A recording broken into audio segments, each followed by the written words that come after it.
Playing video games has been a popular pastime for many people for decades now. Games can entertain and relax.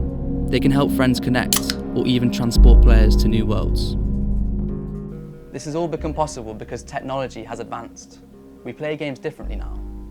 And that's meant for some people, playing video games has become more than just a hobby. Players are part of a thriving video game scene that's now bubbling under the mainstream surface in the UK. Its name? Esports. Or in other words, competitive video gaming. Esports is already valued as a multi-million-pound industry and is especially popular amongst younger generations. However, critics worry that it encourages players to spend unhealthy amounts of time gaming. And in 2019, the NHS in England opened a specialist clinic to help treat young people addicted to video gaming. As popularity grows for esports, so does mainstream scrutiny. I'm asking, are esports a fun new hobby or actually a potential danger to our health? At the start, I'll probably see what they're doing, probably try and suss them out and see how they defend. Okay. So my name's Ethan Higgins, and I'm a professional FIFA player for 11's Esports. Ethan is a teenager with a job that isn't your typical 9 till 5. For my way of making money, I play games professionally, so I compete at the highest level against other people at the highest level. When Ethan began playing video games, it was just for fun. His game of choice was FIFA, a football video game played by millions in the UK. So before, it's you just you speak to your friends, join up in a party, you'll play a bit, and when the scoreline started getting a bit bigger and stuff like that, and you can see a bit of gap in the skill, that's when I started to play more individually. I wanted to test myself against the better players. Those initial tests soon turned into victories. Currently, Ethan is ranked as the 12th best FIFA player in the world. This meant he and his Brazilian teammate qualified for the prestigious Esports Club World Cup tournament, hosted in Italy earlier this year. It's just one of them things which you just don't ever expect to be doing. So I'm when I was flying to Milan, it's wow, I'm literally going and traveling to different countries to play a video game professionally. We finished second, unfortunately losing in the grand final on penalties, which is unfortunate, but yeah, it's definitely an experience I won't forget. Dealing with the disappointment of losing in the final was eased somewhat by the $20,000 prize that Ethan and his partner won for coming second. Large money prizes are now common within professional esports, a clear sign of the growth the industry is currently enjoying. In 2019, the global revenue for the esports industry reached $950 million. That's a growth of over 22% from 2018, and forecasters predict revenues will break $1 billion by the end of this year. In London, the British Esports Association meets to discuss and start to plan what the next 3 years will look like for esports in the UK. In the last 5 years, it's become a thing. The viewing numbers are colossal, and that's what makes the sort of so-called real world, sit up and take notice. Esports competitions already reach a global audience of 454 million.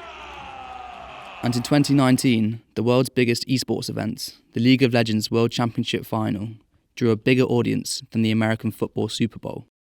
Our job is to kind of help the grassroots scene in the UK by stimulating, highlighting, sort of shining a light on what's available. This kind of promotion is being done at events like the Yorkshire Games Festival in Bradford. Currently, the UK esports scene is still relatively small compared to more established countries. Some members of the public attending these taster events may have never even heard of esports before. Nathan Badger helps to set up these events across Britain. There's a lot of prejudice still out there. What we're trying to do is break down the walls and make it seem like playing games isn't a bad thing. A thought definitely shared by many younger attendees. We all have Xboxes at home, so we play loads of games and that. How much time do you spend playing esports? Not too much. Too much, yeah. About 6 hours a day. Sometimes when I don't come down, I just hear my mum shouting. These sessions don't promise to solve all parental frustrations, but they are designed to help parents better understand the esports industry. Everyone thinks that, playing games just for fun, but when parents hear it can actually be a career, obviously they're shocked and want to know more about it. kind of enjoyed coming here today and meeting new people and trying new things and being with other people rather than just being in their living room, so I think that's good. But parents can still be cautious about encouraging large amounts of game time. Do not hit your own teammate. Yeah, I think sort of everything in moderation, really. I think they do get things out of it. But yeah, it's not something I'd want them to do to the exclusion of every other activity. If an individual begins to lose control over the amount of time they game, this behaviour becomes problematic. Nottingham Trent University is home to the International Gaming Research Unit, responsible for studying gaming addiction. Dr. Daria Kuss is part of the team of psychological experts. We've done a lot of work on gaming-associated problems over the years, one of which has led the World Health Organization to very recently include gaming disorder in the diagnostic manual. This means that gaming addiction is now internationally recognised as a mental health condition, characterised by key indicators: impaired control over gaming, increased priority given to gaming over other activities, and the continuation or escalation of gaming despite the occurrence of negative consequences. This behaviour would normally be evident for at least 12 months. For the significant majority of individuals who are playing online games, even if they spend a lot of time playing those online games, the kinds of problems that emerge are not of sufficient severity in order to classify for an actual addiction diagnosis. However, last year, an NHS clinic for gaming addiction was opened in London for the first time.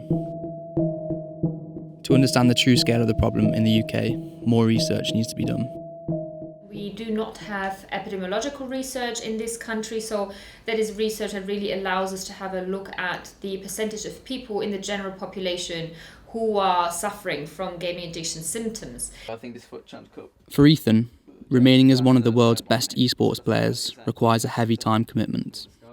I'd say I still do play FIFA almost every single day for at least three hours to 4 hours minimum. But it depends. Some people like to play less and just like keep their mind refreshed, but I like to play a lot, so I understand the game and its patterns. So individuals, in order to be successful in any career that they choose, they will have to put in the time and energy in order to perfect their skills. It's similar across any kind of other sporting activity in comparison to gaming. But not every esports player will join the elites like Ethan.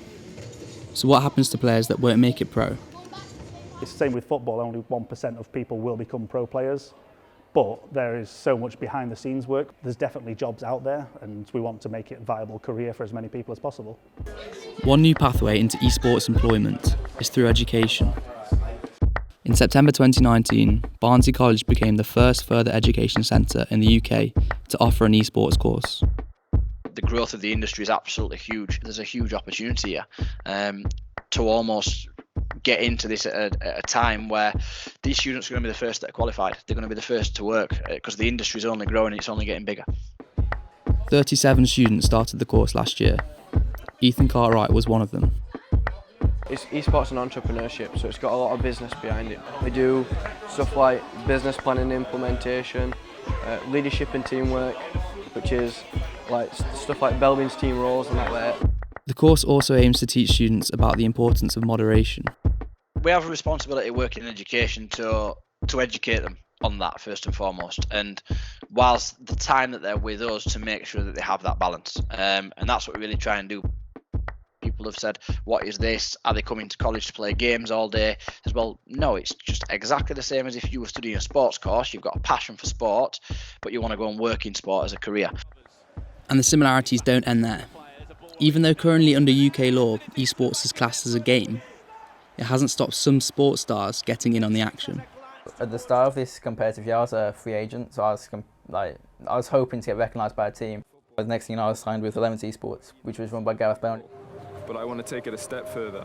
I, Ethan Higgins, will be supplying. Clearly, global stars like Bale investing in esports will bring more attention to the industry. So now more than ever, it's important that new engagement is promoted safely. One of the things that we can do as a society, as parents, teachers, etc., is really to ensure that individuals, gamers, are aware of both the advantages as well as disadvantages that gaming can bring for them. Anyone can play video games, anyone can take part. And you're not going to be able to catch everything. The most important thing is that are the majority of people having fun in a safe environment and making friends. As esports in the UK continues to level up, its future looks bright. Whether it's for pros earning a living playing at the highest levels, social players building physical and digital communities together, or students building knowledge and skills preparing them for future industry employment. All incredibly positive things. It just needs to make sure that it doesn't switch off to gaming addiction.